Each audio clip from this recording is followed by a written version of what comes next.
You know what it is. It's your man, the horror flick, Mr. Digger Ditch from Super 6, Big Mitch. And I'm kicking in doors with 030s and I'm bringing two weights, one-on-ones because we Vegas sons.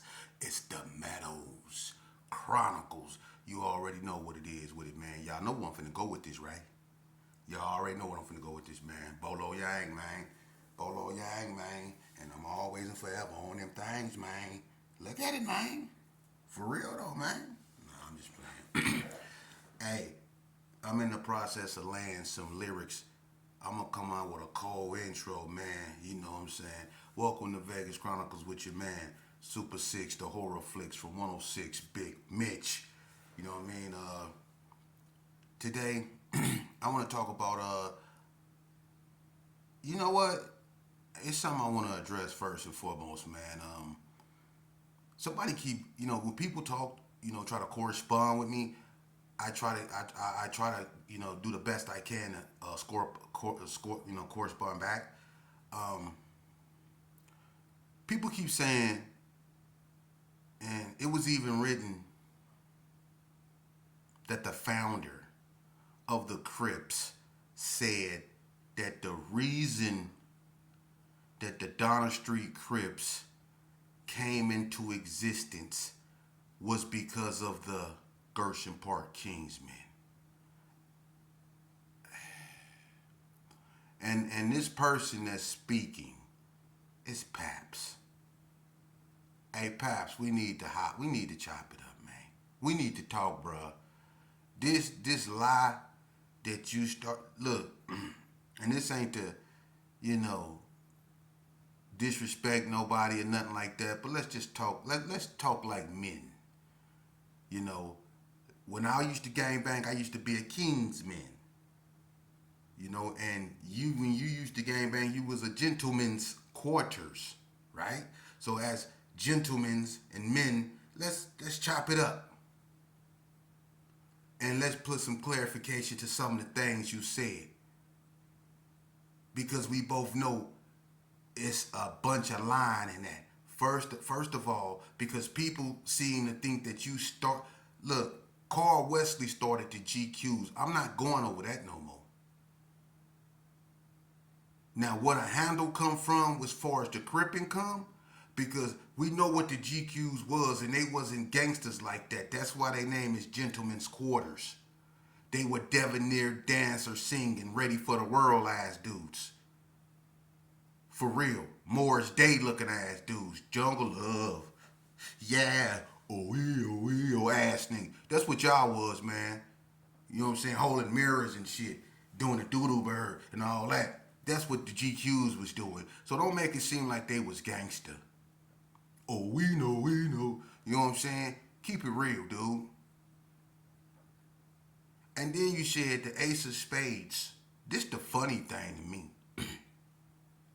Since when did the Ace of Spades start riding bikes to Northtown to fight y'all? Last time I checked, the Ace of Spades drove LTDs. Master G had a green one. So you trying to tell me that Junebug, Pookie Red, OG Hat, Booger Bell, all them Ace of Spades, Jamie Earl Graves, all them. You trying to tell me they rode bikes down all the way down there on Donna to fight y'all? Boy, if you don't stop. Now remember when you came to the joint and you ended up at Warm Springs? You came to NNCC. We was on the way, pal. That's the last time you seen me. And we both know why you was up north. You gotta watch what you said, what you try to put out there, man, because you the reason why Vegas history has been distorted. Donna Street didn't come out as a reaction to Herbert Gershon.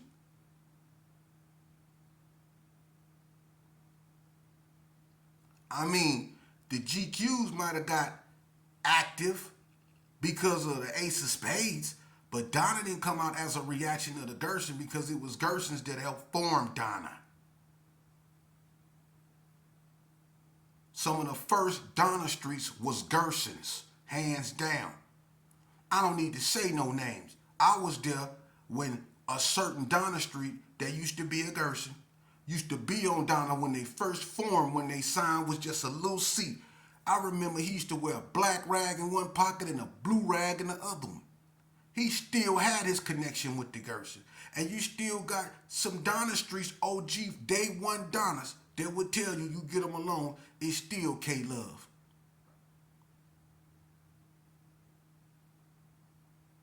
I put that on everything I love. It's some of them that done said it to me. That I'm from Donna Street, sheep. You know what I'm saying? It's Donna Crip all day, you know what I'm saying? I'm from Donna, but it's gonna always be K-Love. Cause that's where they come from. Donna is where they went. So don't say that the Donna Street came out as a reaction to the Gersons. That's a lie, man. When Donna first came out, they was cool with the Gersons because some of them was Gersons. That's the reason why the Gersons was on Donna when they was forming, because some of the Donnas that some of the people that helped form Donna used to be Gersons. That's the link the Gersons had with the Donnas. That we never been cool with GQs.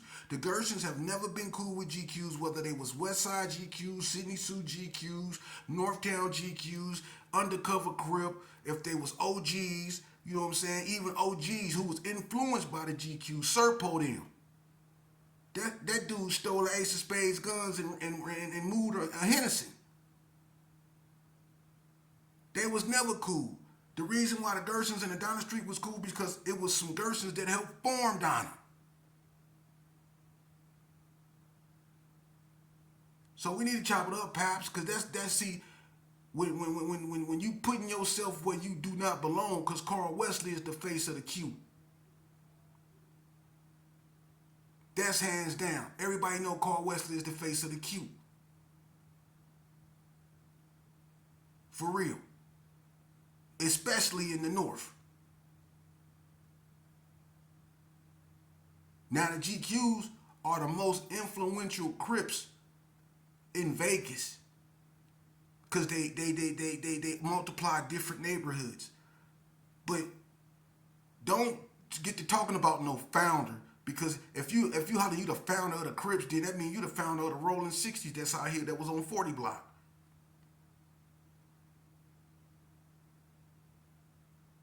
That means you the founder of the West Coast Crips? You ain't had nothing to do with that.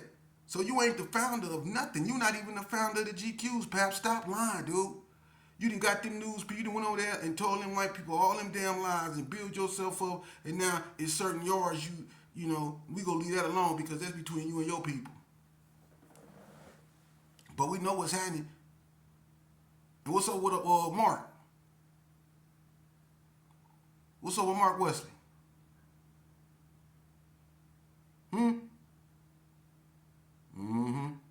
Yeah, listen. Stop that, Paps. But we need to chop it up face to face. You know I'm always willing to face to face, me and you. You know me. You know me. Oh, you know me. So face to face, me and you, let's chop it up. I mean, I don't know, you know, it's not about big eyes and little you. It's about bringing clarity. I want you to stand on what you said. All that you done lied and put forth for people to believe. I want you to try to stand on that with me and you, because you know I know history and I know how this began. I was there when it wasn't nothing. I'm the son of the founder. So I want you to stand on everything you said. Let's me and you get together, and I want you to lie in front of me. I want you to tell me that Ace of Spades rode bikes down on Donna. That Ace of Spades came on bikes to bust up y'all party. Boy, if you don't stop, you go disrespect the Spades like that and say they drove bikes, they rode LTDs, they didn't have rags. They didn't need no rags. They didn't have no nothing that signified them as nothing. They drove LTDs. So when you seen a caravan of them, you knew them was Ace of Spades. They the oldest gang in Vegas. And after them came 28th Street. The GQs is third in line. And there was a dance group. It had nothing to do with no cripping. Cripping came afterwards. Now, whoever put the handle on that, that's on y'all. I ain't no Crip. I ain't nothing. I'm me. But let's talk, man. Let's really put clarity to real Vegas history. I mean, you said you're the founder of the Crips, right? I mean, I'm the son of the founder of it all. Let's come together and let's talk real history. Cause see, your big homeboys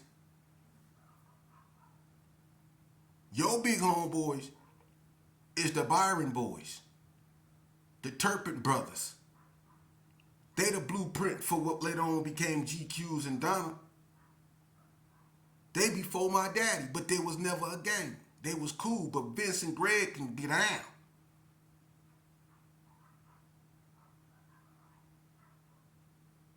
So I don't know, man. Let's get together and let's talk about it. Because remember, with the first three gangs in Vegas, prove me wrong, was Associates, which was my pops them. They was a car club, basically. They did a bunch of drag races. My daddy had a blue Malibu. He used to drag race with me in it. Then you had the Funkadelics. That's Fat Cat them. You had the Byron boys and Byron girls. But the Byron boys and Byron girls and Fat Cat them and the Funkadelics, they wasn't violent. They wasn't bangers. Vince and Greg, they was known fighters. They can get down. Because that's what they did back in the days, but they wasn't violent. My daddy and the Associates brought the violent element. He used to turn out parties. That's how he got his reputation for turning party out. Just like when they say in California, Tookie used to take his shirt off and he used to bust out and flex. My daddy used to knock somebody out at the party all the time. That was his thing. Or meet up with somebody somewhere, whether it was Doolittle, Valley View, wherever, and they'll fight. That's what they did in Vegas. That's how they got down in Vegas. They met up and they got down. The toughest, whoever was the toughest of whoever neighborhood, they met up and they fought. And then they got drunk afterwards. Silver, Satin, and Ripple. That's what they was doing. So if you want to get together, perhaps let's talk this history.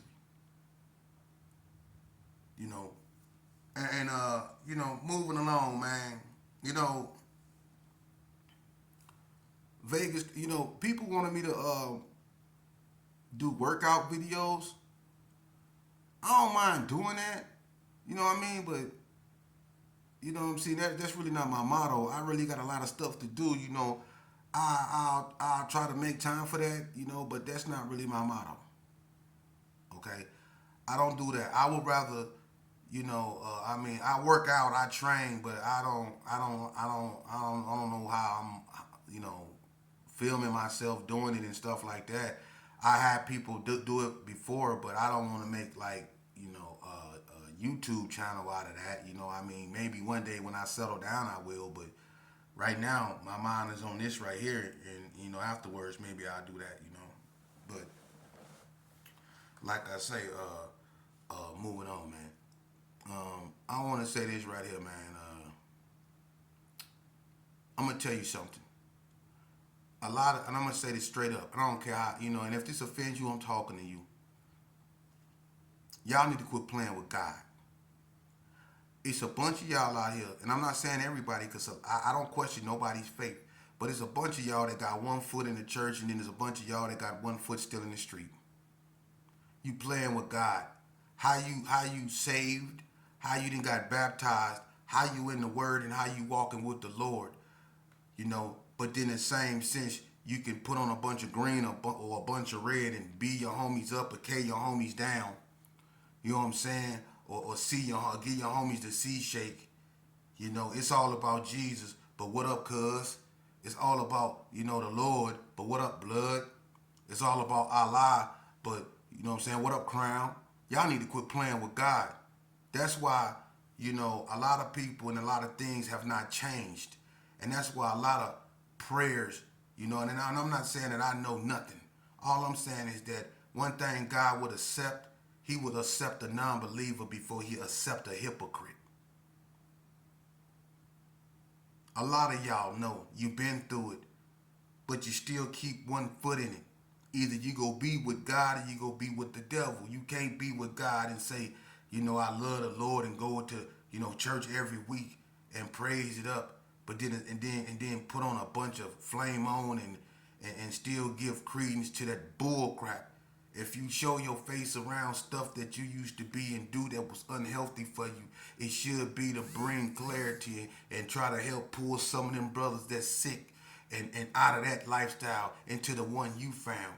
You know, it shouldn't be to go and blend back in with the same old foolishness you call yourself trying to escape in the name of God. Y'all need to quit playing with God, man.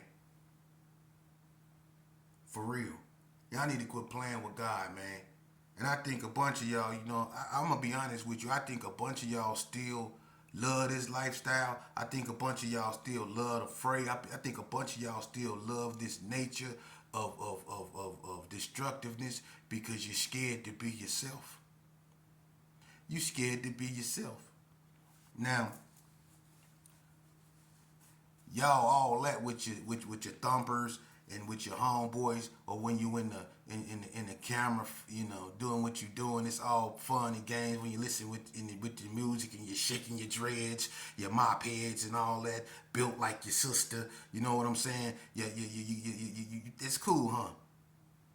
Y'all putting on mascara, you know what I'm saying? Dancing like Beyonce backup dancers now. All this zestiness going on.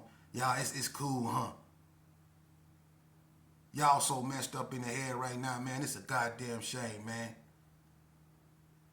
And y'all look at life like a video game because y'all kill each other like y'all playing Call of Duty. Ops.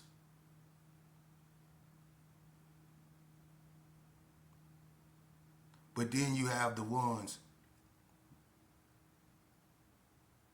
oh, I love the Lord. Go to church. I'm out the way. I ain't talking about the ones that stand on it. I shout out to the ones, Deseret, man, that brother right there, man, that like I say, when it comes to spirituality, that's one of the strongest brothers I know. To come from where he come from, to defeat the demon he defeat, and to stand before you on the street corners or wherever and give you the word. You know, that's real because he out there, he like I said, I gave Dirty Rock his props for being out there really actually physically doing the do. When people like that stand forward and he don't change. He don't be with that bull crap and putting on green rags and all that. And no, he with the Lord. That's who he with now. He found peace. I salute him for that. But then you have the ones out here that claim they found peace. They claim they with God, but at the same time, they flicking up with the homies, throwing it up. Or they wearing the colors, giving it up. Showing up at the functions, drinking. You know what I'm saying? But they love the Lord. If you go show up to functions like that, won't you bring the word with you? The word, if you walking with God, the word's supposed to stay with you. You're supposed to bring the word to your homeboys, pass it on. That's what the word for. Don't get around your homeboys and get quiet and then go to church and get to catching the Holy Ghost. No, get around your homeboys and catch the Holy Ghost. Try to make one of them catch the Holy Ghost. Try to make one of them feel what you felt that made you change your life, that made you give your life to God. Pass it on. Don't get around them and get quiet, blood. Don't get around them and get quiet, cuz. Don't get around them and get quiet, homes. Don't get around them and get quiet, crown. Spit that word. That's what you get. That's what you reading that book for. That's what you up in church every Sunday for. That's the reason why you don't smoke crack no more. That's the reason why you don't smoke sherm no more. That's the reason why you don't do the things you do no more. That's the reason why you've been out the penitentiary for over 20 years. Is because you love the Lord and you living by his rules. But at the same time, though, just because you don't partake in the physical violence